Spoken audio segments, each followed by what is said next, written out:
Hi, welcome to the Carpenter Shop, where once again we are taking some moments to think about the things of God and how we grow deeper in our walk with Him. I want to read to you a psalm, Psalm 8, verses 3 through 4. It says this: "When I consider your heavens, the work of your fingers, the moon and the stars which you have ordained, what is man that you are mindful of him, and the Son of Man that you visit him?"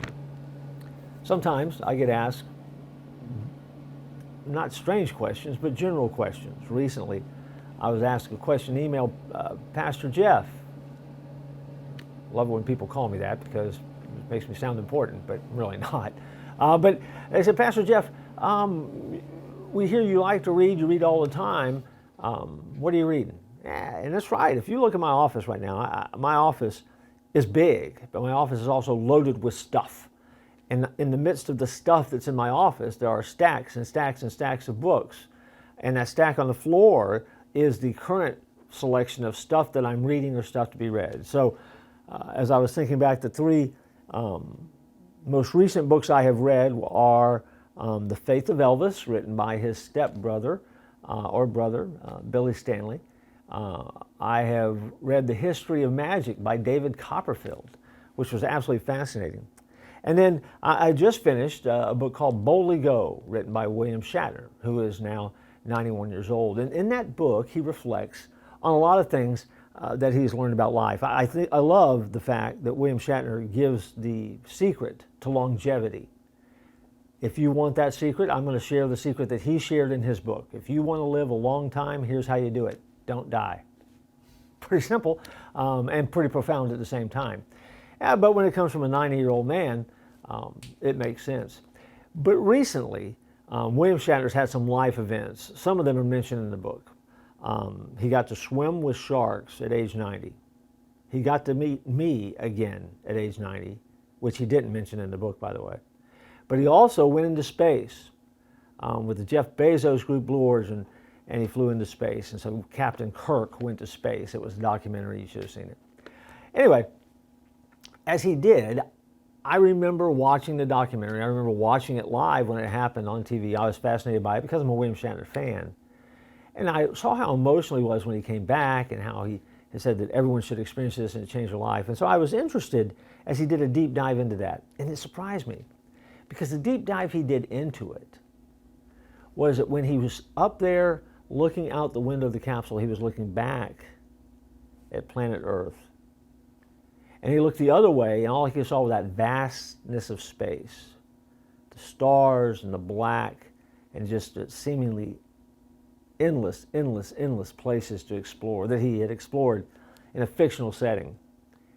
And he said he was struck and got emotional about the fact that as he looked back to the earth, he realized how precious life was and how fragile life is.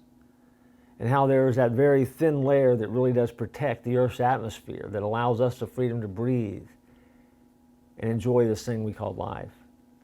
And so when he came back, he said the emotion came from the fact that he was just reminded again of how fragile and precious life is and the need that we have to connect to one another and relate to one another and be able to value this gift of life that we have here on this planet that can't seem to be found anywhere else. That's what drove the emotion. The psalmist asks the question, who am I that I would get to experience such things? Who am I to be loved by a God who can create all of these things? And the same question I ask myself.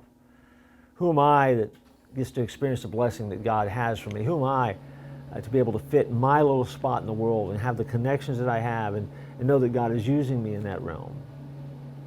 Who are you? How are you seeing God use you? Because in some ways, William Shatner, who is Jewish, but yet is not afraid to talk about faith and creation. And those are the conversations I've had with him, by the way.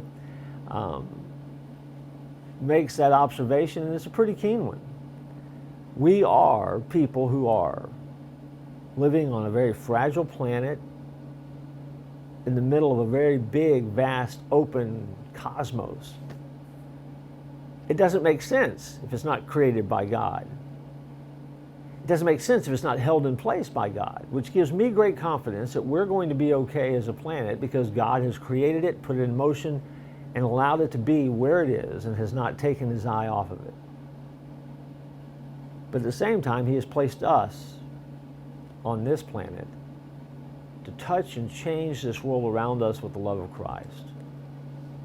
Absolutely fascinating to me. It makes me wonder why he chose us. Why did he choose me? Why did he choose you? Why are we his A plan? I know it's because he loves us, but beyond that, I don't know why. All I know is that he did.